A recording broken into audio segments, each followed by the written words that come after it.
Hi friends, നമ്മുടെ പുതിയ വീഡിയോയിലേക്ക് എല്ലാവർക്കും സ്വാഗതം.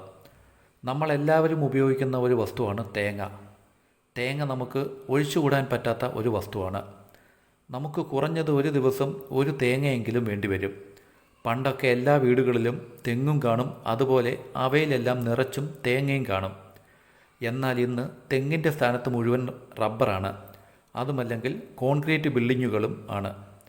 നമ്മുടെ ഇന്നത്തെ വിഷയം തെങ്ങിൽ തേങ്ങ നല്ലതുപോലെ കിട്ടാൻ ചില കാര്യങ്ങൾ ചെയ്താൽ മതി എന്നാണ്.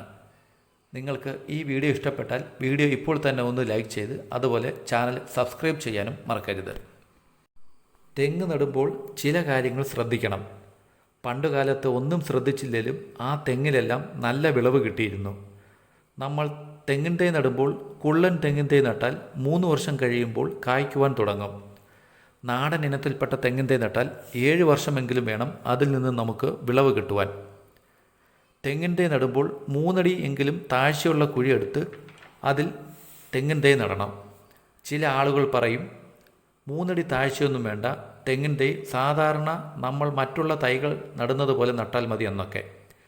എന്തായാലും ഞങ്ങൾ തെങ്ങിൻ തൈ നടുന്നത് കുറഞ്ഞത് 3 അടി താഴ്ചയെങ്കിലുമുള്ള കുഴിയിലാണ്. അതുപോലെ തന്നെ തൈ നടുമ്പോൾ സൂര്യപ്രകാശം നേരിട്ട് കിട്ടുന്ന സ്ഥലത്ത് മാത്രമേ തെങ്ങിൻ തൈ നടാവൂ. തൈ നടുന്ന സമയത്ത് ആദ്യം രാസവളം ഒന്നും ഇട്ട് കൊടുക്കണ്ട. കുറച്ച് എല്ലുപൊടിയും വേപ്പിൻ പിണ്ണാക്കും ചാണകപ്പൊടിയും ഇട്ട് കൊടുത്താൽ മതി. തെങ്ങിൻ തൈ നടുന്നതിനെക്കുറിച്ച് ഞാൻ എൻ്റെ ഈ ചാനലിൽ വീഡിയോ ഇട്ടിട്ടുണ്ട്. ആ വീഡിയോ നിങ്ങളൊന്ന് നോക്കിയാൽ മതി. അതുപോലെ തൈ വളർന്നു വരുന്നതനുസരിച്ച് തെങ്ങിന് നല്ലതുപോലെ തടം തുറന്നു കൊടുക്കണം. ഏറ്റവും ശ്രദ്ധിക്കേണ്ട ഒരു കാര്യം, തെങ്ങിൻ തൈ നമ്മൾ വൃത്തിയാക്കി കൊടുക്കണം. തെങ്ങിൻ തൈ വൃത്തിയാക്കിയില്ല എങ്കിൽ തെങ്ങിൽ കൊമ്പൻ ചെല്ലി വരാനുള്ള സാധ്യത കൂടുതലാണ്. അതുപോലെ തെങ്ങിന് നമ്മൾ കൊടുക്കേണ്ട വളം NPK ആണ്. ഇത് മിക്ക വളക്കടകളിലും വാങ്ങുവാൻ കിട്ടും. ഇതിൽ നമ്മുടെ തെങ്ങിന് വേണ്ട നൈട്രജനും പൊട്ടാസ്യവും ഫോസ്ഫറസും അടങ്ങിയിട്ടുണ്ട്. അതുകൂടാതെ തെങ്ങിൻ്റെ ചുവട്ടിൽ ഉപ്പിട്ട് കൊടുക്കുന്നതും വളരെ നല്ലതാണ്. സോഡിയം ക്ലോറൈഡ് തെങ്ങിൻ്റെ കായ്ബലത്തിനും വളർച്ചയ്ക്കും നല്ലതുപോലെ സഹായിക്കും.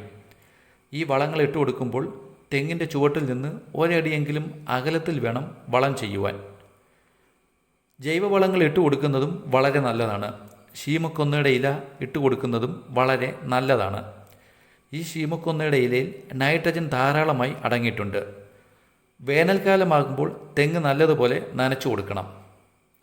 പാറ്റാ ഗുളികയും മണലും ചേർത്ത് തെങ്ങിൻ്റെ കവിളോലകളിൽ ഇട്ട് കൊടുത്താൽ കൊമ്പൻ ചെല്ലികൾ തെങ്ങിൽ നിന്ന് ഇറങ്ങിപ്പോകും.